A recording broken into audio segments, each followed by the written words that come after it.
We get it almost every night.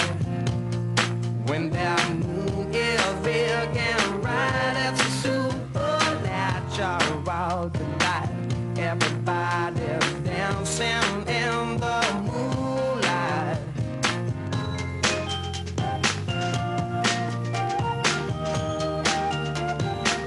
Everybody here is out of sight.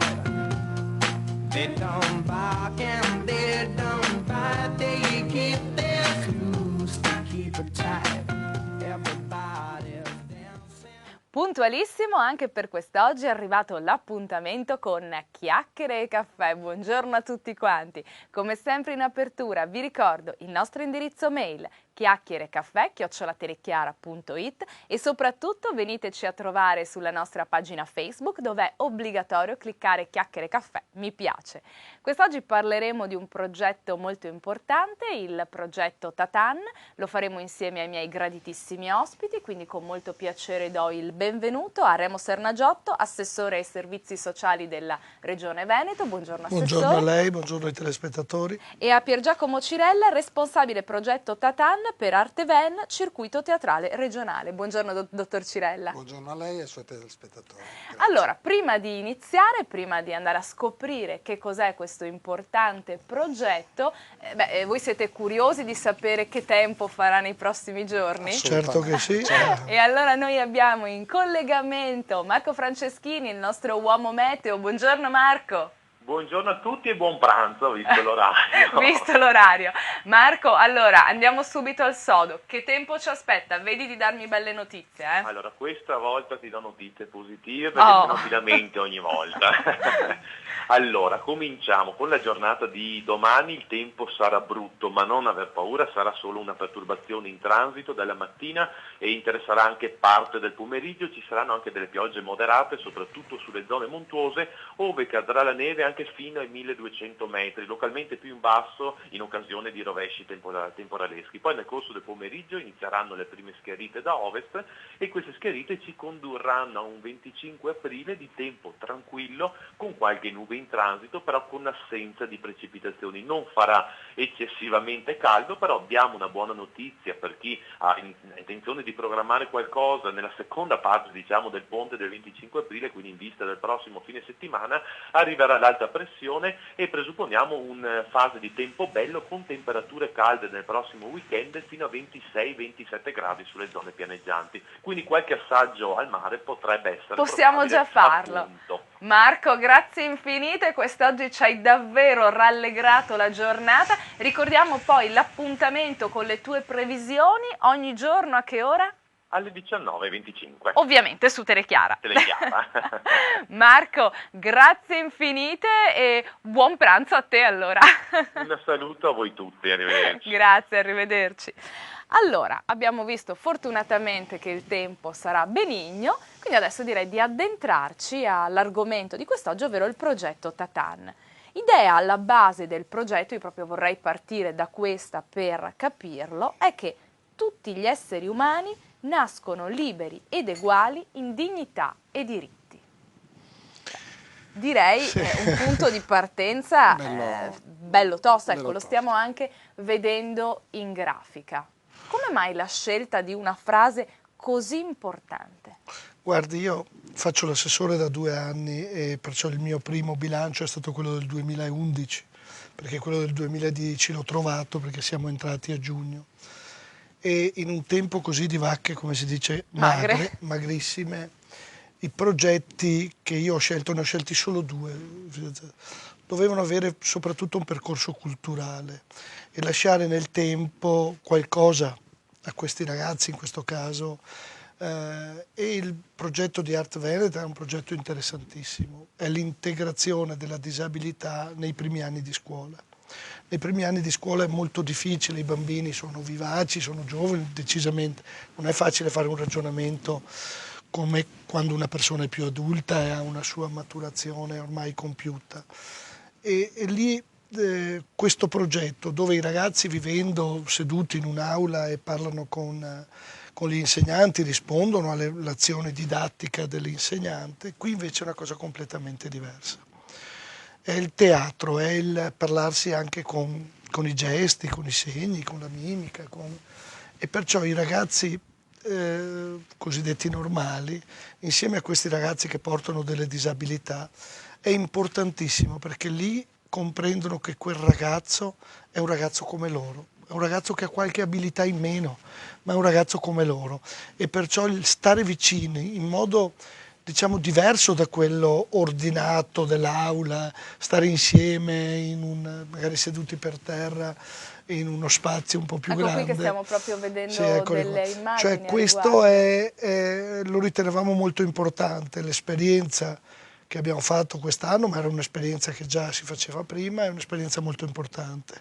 Ho un rammarico che l'abbiamo fatto solo in 3 province e non può arrivare a tutto il Veneto. Io ho una delega che governa il Veneto, quest'anno con Art Veneta faremo una serie di riflessioni, ma questo è uno dei progetti importanti.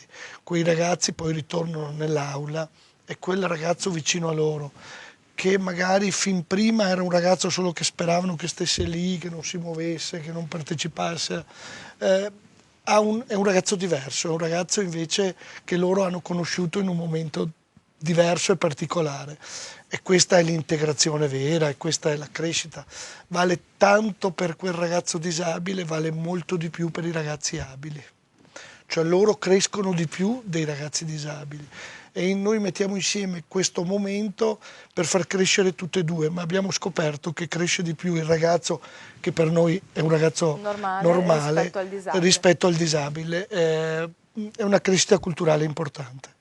Dottor Cirella, tornando alla slide, la prima slide che abbiamo visto, a quella frase, si parla di libertà, uguaglianza e dignità.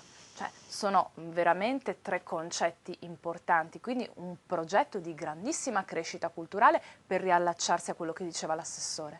Sì, è un progetto di grande valenza culturale, soprattutto perché coinvolge all'interno della scuola delle discipline artistiche estremamente importanti, soprattutto per la conoscenza e per la relazione con l'altro, che sono il teatro, come diceva giustamente l'assessore, ma sono anche la danza, la giocoleria e il teatro danza, quindi la danceability. Sono tutte discipline riconosciute che conosciamo tutti molto bene, le quali attraverso l'esperienza dei formatori riescono, attraverso questa formazione, a mettere in relazione le disabilità e le abilità dei ragazzi e dei bambini in modo tale che diventi, no? Che la dignità di ogni essere umano, cioè quella che gli permette di essere se stesso di fronte agli altri e sentirsi uguale agli altri, possa portare proprio verso questo obiettivo. E quindi abbiamo scelto questa frase per dare un significato generale al progetto, che è stata condiviso subito dalla Regione ed è stata accettata, e i risultati hanno dimostrato che questo, come diceva anche prima l'assessore Sernagiotto, ha avuto un risultato effettivamente valido, proprio partendo dalla dignità e dai diritti umani. Assessore, lei prima ha detto questo, ahimè, è un tempo di vacche magre, quindi presuppongo che a maggior ragione ci siano tantissimi progetti che vengono sottoposti alla sua attenzione per ottenere dei finanziamenti. Che cosa l'ha spinta a scegliere questo piuttosto che un altro? Poi lei ci ha detto, no, io piuttosto preferisco concentrarmi su pochi progetti però portati veramente a termine. Quando sono arrivato io, che proprio iniziavano le vacche cosiddette magre, quando c'erano le vacche grasse, magari si accontentavano un po' tutti. E non so se era giusto, se era sbagliato. Io penso personalmente che fosse stato sbagliato anche allora, i soldi non vanno mai sprecati. Però vede, io ho finanziato solo 2 progetti, questo e l'altro, che è quello delle relazioni, che si collega in qualche modo a questo, è quello delle abilità. Abbiamo coinvolto 5-6 comuni, abbiamo costruito un grande progetto di incontrare attraverso gli insegnanti, le famiglie e i ragazzi, tutti assieme. Vede, si usava il termine timidezza, si usa tuttora, e non è sempre la timidezza, è quel ragazzo un po' diverso che ha paura di esprimere i propri sentimenti, e magari è un ragazzo che è pieno di qualità, pieno di abilità, e però anche questo progetto fa crescere bene i nostri ragazzi, perché lo stesso dell'Art Veneta c'è molto valorizzare le abilità dei ragazzi. Quando dicevo prima, fa crescere di più un ragazzo cosiddetto normale che un ragazzo disabile, perché il ragazzo disabile comunque vive con la sua disabilità e cresce con la sua disabilità si convive.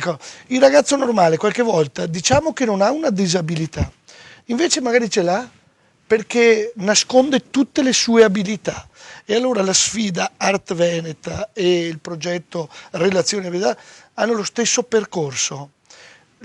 Tutte le abilità di ogni ragazzo, da chi ne ha una a chi ne ha 100, devono emergere. Devono essere valorizzate attraverso i canali E questi giusti. ragazzi sanno che un talento, ognuno di noi ha un talento, solo che qualcuno lo sa esprimere, qualcuno non lo sa esprimere. Parliamo di ragazzi normali in questo caso, ma anche nei ragazzi disabili hanno talenti, molti talenti. La capacità che magari attraverso Art Veneta riusciamo a spiegare a questi ragazzi che la vita non è un percorso inutile perché hanno meno abilità. Quelle poche abilità le devono promuovere al massimo, lo devono. Guardate, io che lavoro molto con l'autismo, perché è uno dei temi che mi preoccupa, perché l'autistico è uno diverso dall'altro, hanno la capacità di distruggere famiglie e perciò stiamo lavorando moltissimo, stiamo mettendo in moto molte cose. Dalla co-housing già nasce il primo progetto di 16-17 famiglie con ragazzi che vivono in un'area e poi la regione gli ha finanziato la casa di tutti, dove gli educatori al mattino si alzano, prima di andare al lavoro portano questi ragazzi, lì ci sono gli educatori, è una cosa bella, c'è una partecipazione attiva, quel principio di sussidiarietà orizzontale che è il futuro di una buona comunità. E sull'autismo li abbiamo nascosti per molti anni. Poi il film Rain Man dimostrava che quel Dusty Hoffman straordinario, lui aveva tutte le sue manie dell'autistico, ma aveva un'abilità legata ai numeri. Ecco, allora, ognuno con le proprie abilità, tutti devono partecipare a questo straordinario corsa che è la vita, ognuno con la propria abilità, e Art Veneta aiuta molto i ragazzi all'integrazione, che è il primo obiettivo, ma anche a far scoprire ai ragazzi normali che hanno un cuore e delle abilità per aiutare quelli che hanno meno abilità. Ecco, questa è la sfida culturale, resta nel tempo. Saranno ragazzi che diventeranno adulti, che avranno dentro di sé la capacità del dono, di donarsi, perché hanno vissuto questo momento. Sono ragazzi che anche quando faranno una famiglia, il tema dei minori sottratti alle famiglie, abbiamo quasi 3.000 ragazzi per famiglie distrutte. Noi avevamo un modello, affido familiare e comunità. Io sto puntando molto sull'affido familiare, ma sto puntando molto sulle reti familiari. Questi ragazzi che vivono queste esperienze alle scuole elementari saranno dei futuri genitori bravissimi, ma anche dei futuri cittadini bravissimi. Cosa vuol dire la rete familiare? Se io sottraggo a lei il figlio è perché lei o suo marito ha un problema di dipendenza e di molte altre cose, ma il mio sogno è quello che il giorno che lo prendo di riportarlo, il primo obiettivo è quello di riportarlo, ed ecco, non c'è di meglio che le reti familiari, che lei come famiglia entri nel sistema delle reti, perché noi dobbiamo migliorare, dobbiamo far crescere bene il ragazzino, ma dobbiamo migliorare la famiglia. Perciò questo è il principio di un buon percorso educativo fin da piccoli. E questa è la grande sfida della vita, che è sempre stata. Però insomma attraverso questi importanti progetti si muove qualche primo passettino. Noi mettiamo dei tasselli importanti, secondo me. Dottor Cirella, avete scelto un nome che è fortemente evocativo, un suono onomatopeico, questo Tatan. Sì, è un'esclamazione tipicamente infantile utilizzata per esprimere stupore, no? Grazie ad un'apparizione improvvisa, e questo ci ha dato la possibilità, no, di arrivare immediatamente, grazie a questo suono, perché è immediato, il ragazzino lo fa Bubu o Tatan, ne fa tanti altri. Tatan in questo senso aveva questa immediatezza che ci ha permesso poi di arrivare così direttamente col progetto in tutte le scuole. Ecco, io mi ricordo il Tatan che per esempio lo facevo, che ne so, quando si fa la conta a nascondino e uno spunta fuori, Tatan, ed è quasi una sorta di cosa che ti capita improvvisa. e rimanda un po' anche al senso stesso del progetto, perché questo favorire l'integrazione come una cosa che arriva all'improvviso, che è diciamo, un elemento estraneo rispetto a quello che di solito si insegna tra i banchi di scuola. Certo, perché non se l'aspettano, nel senso che questi laboratori all'interno della scuola, che vengono fatti in più ore dagli specialisti che sono inseriti nella scuola, i bambini sostanzialmente non si aspettano, non sanno di che cosa realmente si tratta, e trovarsi di fronte a situazioni in cui devono esprimere il proprio corpo, le proprie abilità attraverso la relazione con gli altri è una specie di sorpresa, di stupore talmente incredibile che molti di loro cambiano totalmente la relazione con l'altro, e questi sono esempi che abbiamo avuto durante i laboratori che stiamo portando avanti da ottobre dell'anno scorso. Insomma. Ecco, allora abbiamo detto che questi laboratori integrano ragazzi con e senza disabilità per favorire, diciamo, la conoscenza reciproca, ma i ragazzi hanno pregiudizi o meglio condizionamenti che arrivano dall'esterno verso ciò che è diverso? L'avete riscontrato dalla vostra esperienza?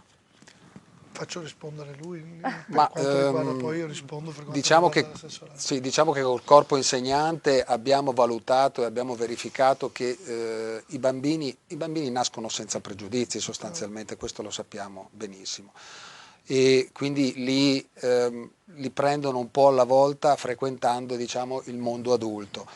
E poi nella scuola ovviamente, se la scuola non insegna o non ha tempo di insegnare che questi pregiudizi non sono assolutamente buoni né sono validi, vengono mantenuti nel tempo. Quindi in alcuni casi abbiamo trovato dove le scuole, dove c'era la possibilità di insegnanti che avevano la possibilità di spiegare e togliere, no? O comunque azzerare questi pregiudizi, c'era un diverso clima e un diverso ambiente. In altre situazioni invece i laboratori hanno aiutato molto e hanno sicuramente avvalorato questa tesi che la relazione con l'altro attraverso le discipline artistiche serve anche a togliere e a smussare, se non a togliere definitivamente non è una cosa facile, perché dovrebbe cambiare anche l'humus familiare, l'ambiente familiare, ma almeno a comunque smussare. ecco, smussarlo sicuramente sì, perché cambia il rapporto con l'altro, il contatto con l'altro, con il diverso, che in quel caso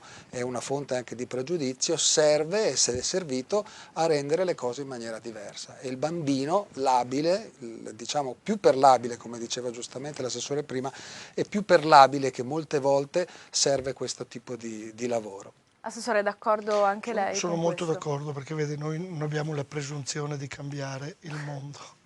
Noi sappiamo che il mondo è così, con i propri pregi, con i propri difetti, con le proprie generosità, con i propri egoismi.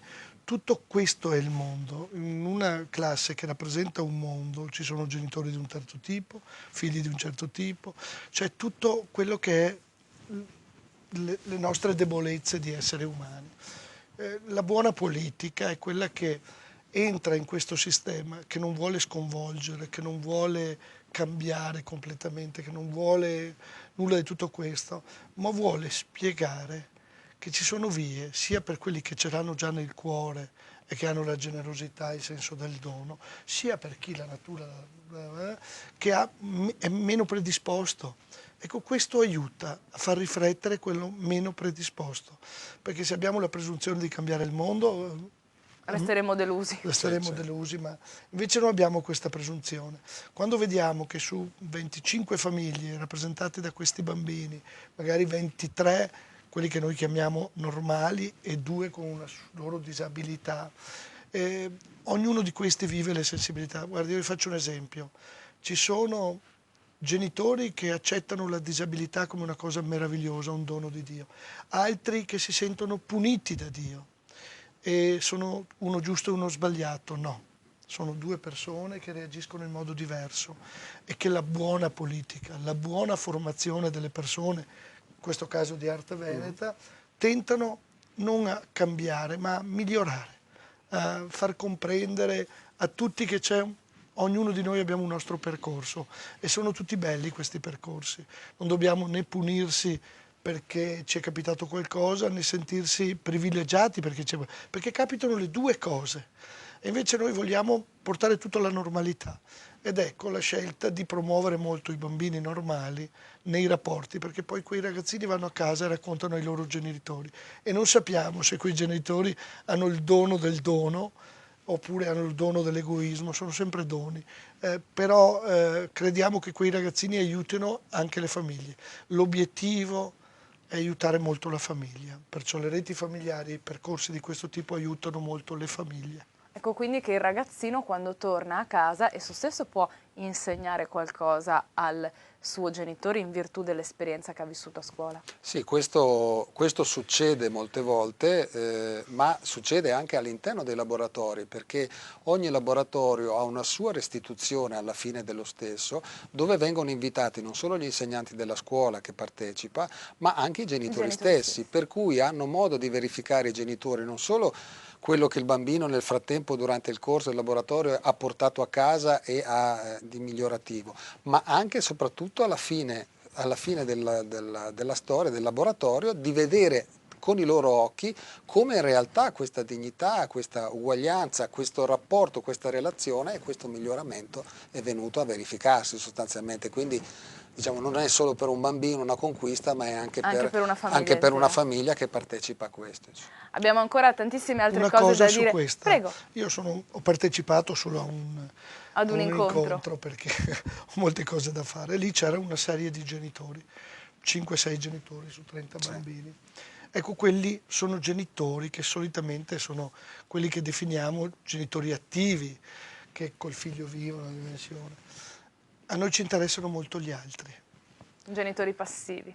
Ci interessano moltissimo, ci interessa che quel ragazzino che non aveva lì suo papà e che vedeva magari il papà di un altro bambino, torni a casa e racconti al suo papà e alla sua mamma quella giornata, quella storia. Ecco, questo è portare noi una disciplina nella scuola insieme ai ragazzi che ci sono tutti, insieme a qualche genitore, perché è sempre così, non perché il genitore sia peggiore, ma perché magari lavorava, certo. ma allora quel ragazzino torna a raccontare quella giornata. E quindi qualcosa arriva comunque a casa. Qualcosa arriva comunque. Abbiamo ancora tantissime altre cose da dire sul progetto Tatan, perciò solo pochissima pubblicità e voi aspettateci, a tra poco.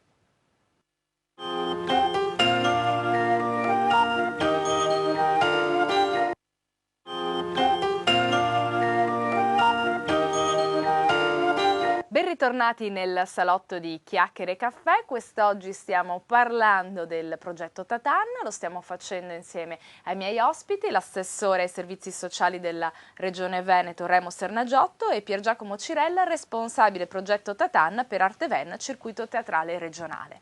Allora, prima della pubblicità stavamo proprio ponendo l'accento sulla valenza fortemente educativa di questo progetto e quindi mi viene spontaneo chiederle, dottor Cirella, ma gli insegnanti e le famiglie sentivano l'esigenza di dei laboratori come questi? Ma direi di sì, nel senso che la scuola in generale sente la necessità di progetti o comunque di attività che servano all'integrazione e alla migliore conoscenza all'interno delle classi tra gli stessi bambini, che siano abili o disabili, diciamo è indifferente. In questo caso abbiamo voluto portare all'interno della scuola proprio questo rapporto, questa relazione, perché c'è una grande necessità, un grande bisogno, soprattutto proprio perché sempre di più manca il tempo, come diceva prima l'assessore, sempre tempo di vacche magre, ci sono sempre meno soldi, meno possibilità di farlo, di attività che servano ad un'integrazione migliore e a far conoscere i bambini in uno spazio diverso, in una modalità diversa che non sia quella del semplice stare seduto sopra attorno a un banco o fare attività fisica come normalmente viene fatto, mentre le discipline artistiche, quindi danza, giocoleria, teatro, serve a questo e la necessità è venuta fuori da tutte le scuole che nel momento stesso in cui hanno conosciuto la possibilità di avere questi laboratori hanno fatto richieste immediatamente e lo stesso vale non solo per gli insegnanti ma per gli stessi genitori che finiti i laboratori vogliono far continuare i loro bambini alle attività di questo tipo. Ecco, abbiamo detto esperienze vissute in un contesto diverso dal solito banchetto di scuola, seduti lì come abbiamo visto anche dalle fotografie, quindi esperienze che coinvolgono in maniera pesante il fisico, perciò è anche un modo per insegnare il rispetto del proprio e dell'altrui corpo questo. Il rispetto di far conoscere esattamente, di conoscere se stessi in modo diverso, quindi conoscere le proprie possibilità e il proprio corpo attraverso una disciplina artistica e conoscere il corpo dell'altro attraverso non solo la disciplina artistica ma anche attraverso la relazione e il contatto umano. Una delle attività più belle che vengono fatte all'interno di questi laboratori è quella di insegnare, di prendere due bambini di cui uno deve tenere gli occhi aperti e abbracciare l'altro mettendogli il braccio attorno al collo, attorno alle spalle e condurlo, l'altro con gli occhi chiusi e l'altro si deve fare condurre in totale fiducia dell'altro che lo porta e questo è facendo un giro tondo attorno alla classe, attorno alla palestra e questa è una delle attività che insegnano ai bambini ad avere fiducia uno dell'altro, di cui questa è una delle attività più interessanti e più belle dei laboratori che vengono fatti, proprio perché in quel caso il contatto fisico e la fiducia diventano fondamentali. Ecco, Assessore, il suo incarico le dà, diciamo, un occhio privilegiato su quello che è il contesto sociale attuale. Ritiene che gli insegnanti al giorno d'oggi abbiano difficoltà ad integrare da soli ragazzi con e senza disabilità? Io penso di sì, penso che un insegnante che ha una scuola di 25 bambini e magari 2 disabili, sai, ci sono insegnanti di sostegno, però serve un percorso di questo tipo, sempre di più, cioè non è imparare a leggere e scrivere, qui parliamo di una cosa molto diversa, è imparare a vivere con gli altri, imparare a dare agli altri, a ricevere dagli altri, a conoscerli. Guardi, lei mi dà un minutino, gli spiego una cosa che sto facendo, che ho fatto l'anno scorso. Io aprirò un bando molto importante sui giovani insegnano ai giovani. Cosa vuol dire? Metterò a disposizione per le scuole superiori, dove i ragazzi di quarta e di quinta, bravi chi in latino, chi in italiano, chi in inglese, chi in francese, chi in matematica, saranno gli insegnanti a fare il progetto, potranno insegnare 100 ore il pomeriggio a casa a quei ragazzi delle medie e di prima e di seconda che non vanno proprio bene, per evitare i debiti, per evitare le spese alle famiglie a agosto. Tutto questo noi mettiamo a disposizione, io metterò a disposizione molti soldi. È un progetto che l'ho fatto anche nel 2011, sta avendo un grandissimo successo, oltretutto nella commissione ho messo i 7 ragazzi presidenti delle consulte provinciali di giovani, ma capisce, io combatto il bullismo, perché se un ragazzo di quinta va a insegnare a casa una volta alla settimana 2 ore al ragazzo di prima, conosce un ragazzo più piccolo, cioè il vecchio conosce il boccia, per dirlo, e si mettono insieme, perciò quel ragazzo lo conoscono bene, ne conoscono i sentimenti, le passioni. In più la grande cosa, sentirsi utili. Vede, noi gli diamo 100 ore e gli diamo 15 euro all'ora, cioè 1500 euro. Quest'anno potranno rinunciare a 25 ore per avere crediti formativi. Dice me ne paghi solo 75, poi cosa devono fare? Devono fare 10 ore di volontariato in una casa di riposo, a conoscere gli anziani che soffrono, ecco, ma è 10 ore, potrebbero fare anche a meno, ma è educativo, non sono le 10 ore, è la conoscenza di quel ragazzo che vive solo casa, la discoteca, il divertimento, l'incontro con gli amici, è tutta una parte del mondo. Quella non la conosce, così ha la possibilità di conoscerla. Prenderemo questo grande bando che faremo anche una grande promozione televisiva dove le scuole faranno un progetto e dicono noi abbiamo 15 ragazzi bravissimi o 20 ragazzi che dalla quarta vanno in quinta, questi ragazzi li manderemo noi 20 ore da un ragazzo, 30 da un altro, è come un progetto straordinario e noi pagheremo attraverso i voucher 15 euro all'ora, che il ragazzo avrà di 15, ne rimarranno 13 perché uno è per l'INAIL e uno per l'INPS, le assicurazioni dovute mi sembra. Avranno questo premio, in più questi potrebbero dire voglio che mi pagate solo 75 e 25 le faccio gratis come credito formativo. Questa è crescere bene, fare non solo dei bravi studenti, Ma anche costruire delle delle buone brave famiglie persone. un domani. Concordo in pieno. Dottor Cirella, ruolo fondamentale all'interno del progetto Tatan, gli insegnanti, i docenti. Da chi è composto lo staff educativo? Perché so che sono state utilizzate delle discipline delle quali è riconosciuto, diciamo, sia il valore artistico da un lato che terapeutico dall'altro. Sì, certo, noi abbiamo fatto nel momento in cui la Regione ci ha confermato il progetto e ci sono state indicate le 3 province pilota che sono Treviso, Vicenza e Padova, abbiamo, come dire, selezionato quello che ritenevamo i migliori formatori nelle varie discipline artistiche che volevamo inserire che erano state riportate all'interno del progetto. Per cui abbiamo selezionate, li leggo così sono sicuro di non sbagliare rispetto a questo, a Padova l'associazione Ottavo Giorno con Marina Giacometti che si occupa di dance ability e Nicola Coppo che invece si occupa di giocoleria. Nella provincia di Treviso invece Domenico Santonicola per il teatro danza, coadiuvato da Mariangela Milano, mentre nella provincia di Vicenza Stefano Rossi per teatro, coadiuvato da Mariangela Milani più Francesca Cino. Ecco, visto che lei proprio ha citato la signora Giacometti dell'Associazione Ottavo Giorno, noi l'abbiamo intervistata per sapere come è stato vivere dal suo punto di vista l'esperienza del progetto Tatan ed ecco che cosa ci ha raccontato.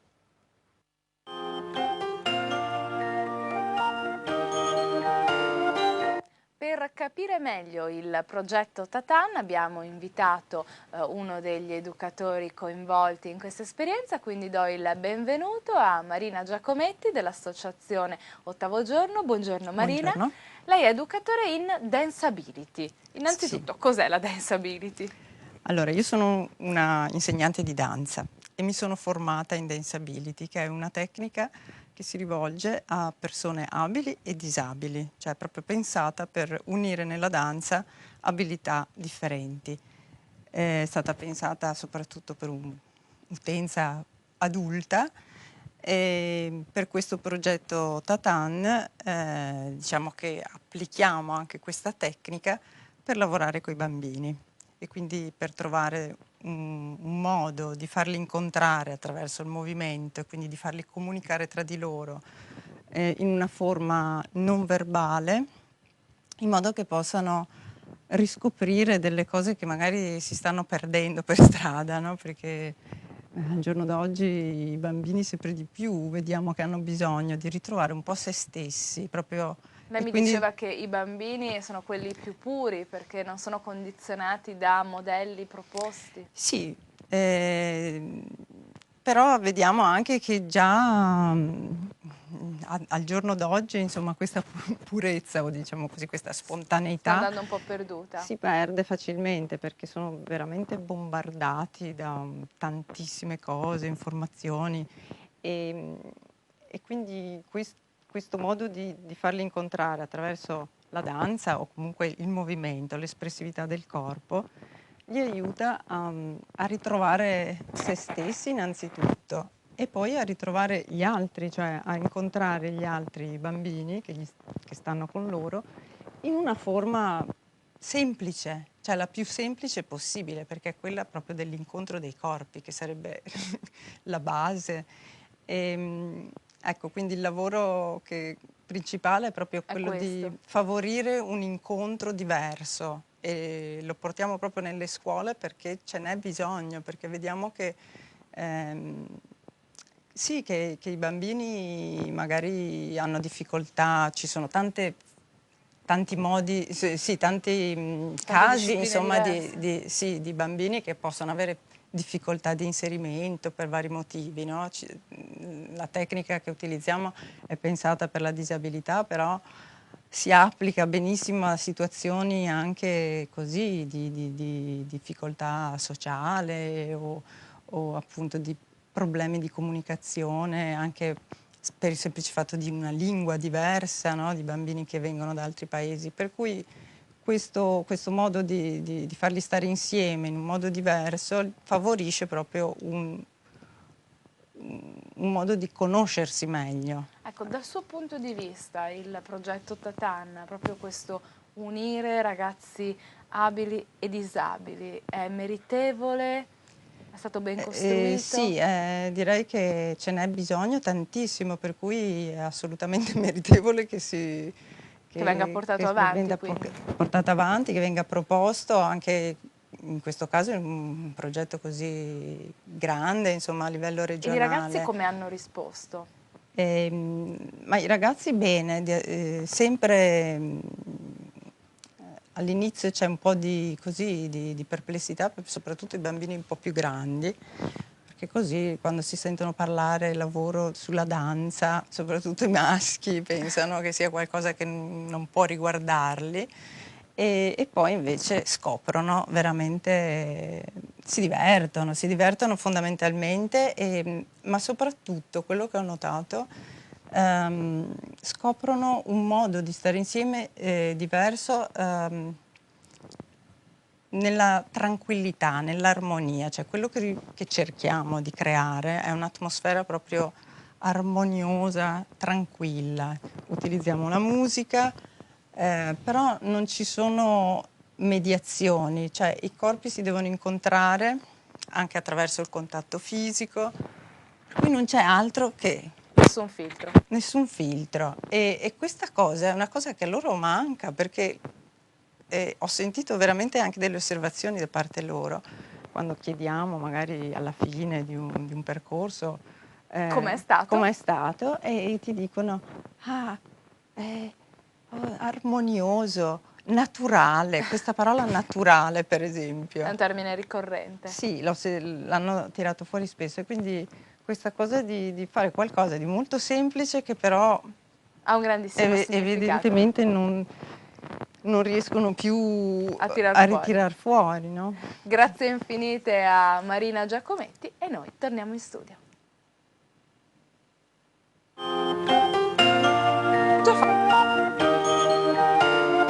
Ecco, abbiamo sentito proprio dalle parole di un insegnante questo ritorno alla naturalezza e oserei dire ad un linguaggio non verbale. Non è che forse l'espressione verbale sia un po' sopravvalutata a discapito degli altri sensi?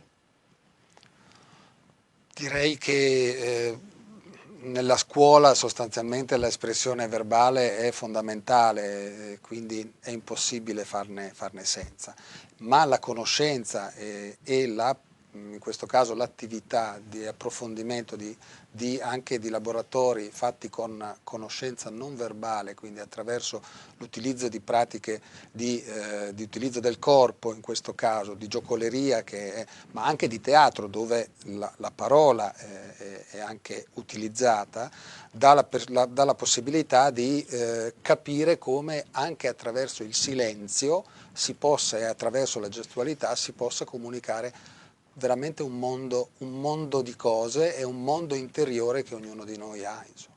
Ecco, lei ha citato la giocoleria. Noi abbiamo intervistato un altro insegnante proprio di giocoleria ed ecco che cosa ci ha risposto.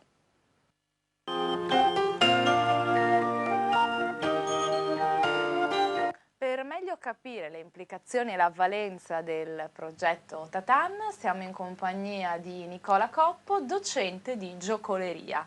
Buongiorno Nicola. Buongiorno. Innanzitutto, cos'è la giocoleria? La giocoleria è l'arte di trasformare un oggetto e renderlo gioco. È la cosa che facciamo naturalmente quando siamo bambini, che prendiamo in mano un oggetto e cominciamo a giocare e quindi a trasformarlo, a farlo diventare una pallina, un sasso diventa una pallina che lanci, e in questa maniera praticamente riesci a sviluppare alcune abilità che hanno a che fare con la concentrazione, perché anche semplicemente lanciare e prendere un sasso occorre concentrazione, sviluppa l'ambidestrismo, quindi la capacità, di movimento di tutte e due le parti del corpo, però è un gioco e quindi questa è la base fondamentale per dei ragazzi e per dei bambini, per crescere dal punto di vista sia emotivo e soprattutto anche intellettuale e fisico soprattutto. Ecco, quindi la giocoleria è inserita all'interno del progetto Tatan. Com'è stato lavorare con questi ragazzi?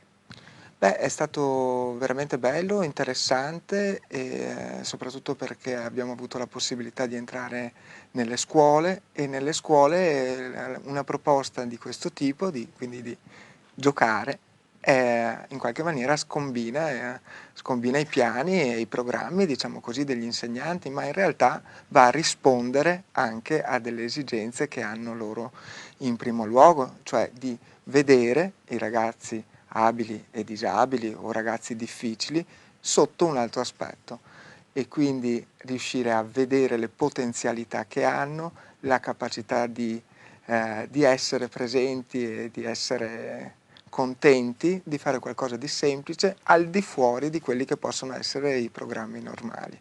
Ecco, pensi che questa esperienza abbia permesso ai ragazzi di acquisire una maggior consapevolezza di sé, del proprio corpo e anche di quello altrui? Sì, io credo che questo sia fondamentale per loro perché è stata una grande occasione per spostarsi dal banco, per alzarsi in piedi Anche e per relazionarsi. sì, per vivere l'esperienza del proprio corpo in maniera diversa perché casomai sono abituati se tornano a casa davanti a un computer o davanti alla televisione, per cui è molto raro per loro avere un'esperienza fisica e la possibilità di essere visti, per esempio per i ragazzi disabili, e sotto un altro occhio dai compagni e soprattutto anche gli insegnanti che possono vedere il ragazzo sotto un altro aspetto, crea delle persone nuove, per cui è una grande occasione di rinascita della persona che scopre di avere delle altre abilità e che in questo caso la cosa interessante è che se le può portare a casa. Cioè nel pomeriggio alcune mamme di ragazzi disabili hanno detto sono felice perché hanno appreso a poter giocare e da soli e con altri amici, ma hanno un gioco nuovo. Grazie infinite a Nicola Coppo di essere stato con noi. Grazie. Grazie a voi.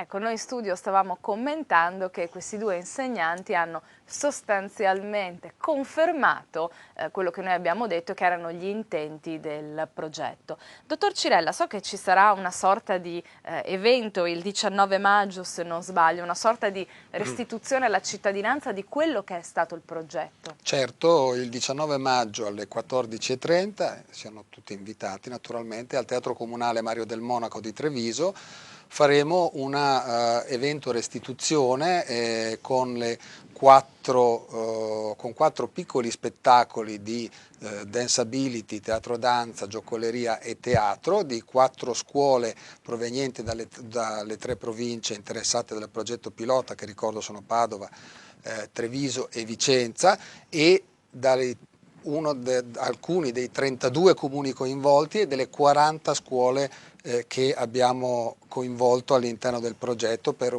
circa 1500 ragazzi individuati, diciamo, e coinvolti nel progetto. E questo il 19 faremo una restituzione alla cittadinanza, quindi a tutti i genitori, agli allievi ovviamente, che anche i loro compagni che verranno dalle province, dalle scuole, le altre scuole che hanno partecipato, e ovviamente anche ai genitori e alla cittadinanza che chiamiamo attiva per vedere esattamente i risultati del progetto, e naturalmente alla Regione che, ha generato e ha promosso questo progetto. Assessore, questo progetto, siamo in chiusura però mi viene spontaneo chiederle, è destinato a restare solo qui in Veneto oppure lei si auspica che possa essere esteso anche ad altre regioni che lo adottino seguendo l'esempio del Veneto e soprattutto ha intenzione di riproporlo anche l'anno prossimo? Guardi, questi sono i progetti che noi vogliamo dare continuità, cioè la sfida è quella di non fermarci. Se lo facciamo un anno e ci fermiamo, beh, abbiamo fatto qualcosa, abbiamo fatto poco, perciò dobbiamo dare continuità ai progetti. Il progetto spot non serve a nessuno, dobbiamo dare continuità perché crediamo di costruire delle buone persone. La sfida è questa. Vede, io sono molto arrabbiato perché i nostri figli vivono su 3 schermi, quello del computer, quello della televisione e quello del finestrino della macchina della mamma. Perché se piove a scuola lo porta o quello del scuolabus, noi stiamo promuovendo molto il pedibus, devono andare a piedi, quando piove devono andare a piedi, così attiviamo gli anziani, ancora quelli attivi che al mattino si devono alzare con la loro corda, 2 anziani e 20 bambini che fanno il loro chilometro a piedi, conoscono la loro città, imparano a conoscere le persone perché si affacceranno alle finestre le persone a salutarle, cioè cambiare il modello di vita. Troppa ricchezza ci ha portato anche a un percorso tutto comodo, Certo. e poi invece ci accorgiamo alla fine del percorso, arriviamo alle medie che non conosciamo nemmeno la nostra città, ma non conosciamo nemmeno le persone che vivono nel nostro condominio. Ecco, una sfida nuova di quello che noi chiamiamo la socializzazione e la partecipazione attiva. Poi io ho la fortuna di presiedere le reti europee dei ministri del welfare delle grandi città e delle regioni, e al prossimo, finito il progetto, alla prossima assemblea generale che credo faremo in Spagna, presenterò il progetto Art Veneta, perché come i miei colleghi presentano le loro migliori performance, noi presentiamo le nostre, perché più riusciamo in questa nostra terra che è sempre più piccola, almeno in questo nostro continente che è l'Europa, a promuovere insieme le buone pratiche, poi quando i nostri giovani si incontreranno racconteranno delle loro esperienze e saranno così un modo per avvicinarli. Grazie infinite all'assessore Remo Sernagiotto, assessore ai servizi sociali della Regione Veneto, per essere stato quest'oggi con noi. Grazie a Pier Giacomo Cirella, responsabile progetto Tatan per Arteven, circuito teatrale regionale. Davvero complimenti alla sinergia di entrambi che ha realizzato questo splendido progetto. Spero ci saranno altre occasioni di ritrovarvi miei ospiti. Purtroppo anche per quest'oggi le nostre chiacchiere sono terminate, per noi è l'ora del caffè. Io vi ricordo l'appuntamento imperdibile domani con l'Avvocato Risponde, parleremo di successioni, quindi puntata assolutamente da non perdere, perciò a domani.